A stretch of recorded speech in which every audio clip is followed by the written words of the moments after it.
hate saying good morning.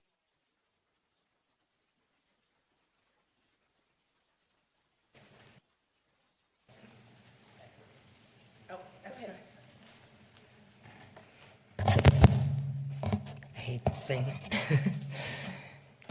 good morning. My name is Sara Cowling, and once again, I am part of all of your guys' districts. I lost my apartment last week, and I'm here to speak with you as an example of homelessness is I can't ever read my writing. Anyways, it's not exclusive. It happens to anybody, and it can happen at any time, no matter how much we try to prepare. I believe that I'm here more than anything this morning for a reason. Most of the organizations that were listed, I have spent the last year being part of a lot of their events. I can't even list all of them, but growing up, I was in junior achievement. I'm now learning to use my voice, and for a lot of us out here, now I can say I'm back out here, and I hate to say that, but I can also say that giving you the last year of my life, you know where I stand before I'm here. Things happen, and not everything's fair, and sometimes sorry. I had all this planned, but planning is not my strong suit, obviously. The last year with Grassroots, we did the housing, we went to Chapin Park, we've done, we got people where things were starting to be noticed. This year, I think that where I'm at right now is a perfect example of showing how people end up homeless. As many of you know, my last year, I've had setback after setback, and we've had housing, and this last week, I fought for my apartment. I was 1 month behind, and sometimes systems aren't fair, and sometimes just not knowing how to talk through those systems is how we have so many people on the street. When I go to court, and I miss court because I'm talking to Parks and Rec, and call 30 minutes after court's done and put in a motion to set aside an entry, and I go to that hearing, and I have everything loaded to, look, I was 14 days late on my rent. My lease was not renewed because I had too much stuff in front of my apartment. But the stuff in front of my apartment comes from the people that are out on the streets when they have nowhere to put their stuff. They put it in front of my place. When we have people that are being evicted, because when we can't have people in the encampment areas, they go to people's houses. And then landlords terminate their leases because they have too many people staying there. We're fighting a fight that just keeps going and going and going in circles. And until we start preventative measures, we're not going to get this nipped in the bud. We need to have more advocacy also for the tenants.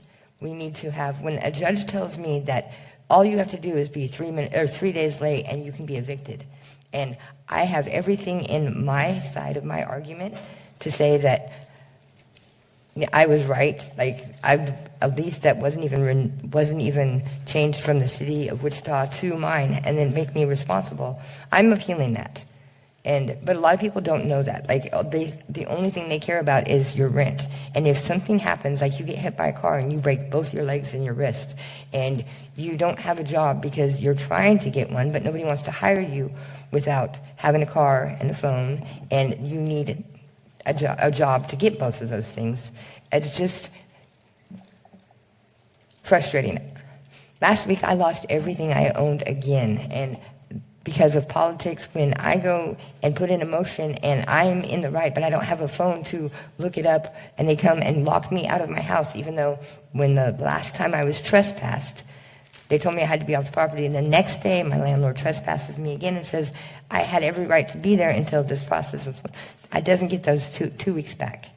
And I don't know where I'm going with this, but I just want to say that I know that I'm trying to speak up for a lot of people, and I think I'm thankful for everybody that's here. I'm thankful for the power that I've given myself, that you guys have allowed me, and I want to keep going with this. And I need to speak with everybody on more of a level because, I'm not the only one out here, and I'm not giving up. And I'd like to see more people aware, because I'm not going away. Thank you, Sara.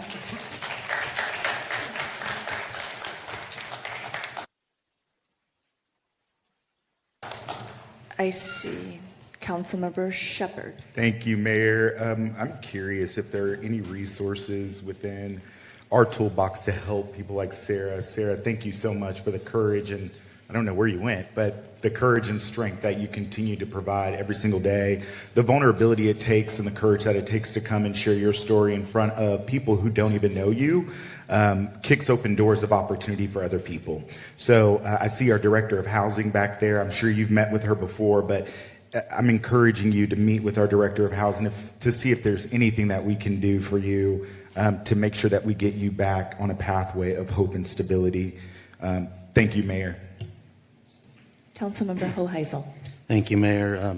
Sara, I do appreciate you. And I'm sorry everything's gone sideways there. We tried to do a number of things surrounding property rights, landlord-tenant relationships here about a year ago. There's a lot of barriers in our way towards acting due to the state and the Tenant-Landlord Act. So I would like to meet with you and hear your process and what happened there, and then also maybe advocate on the state level for the changes that we need. I've been doing that for 4.5 years now, but we need to continue to keep our foot on the gas with that one so we can make a lot of the appropriate changes that we need as well. So thank you, and I'll be reaching out and setting up some meeting with you.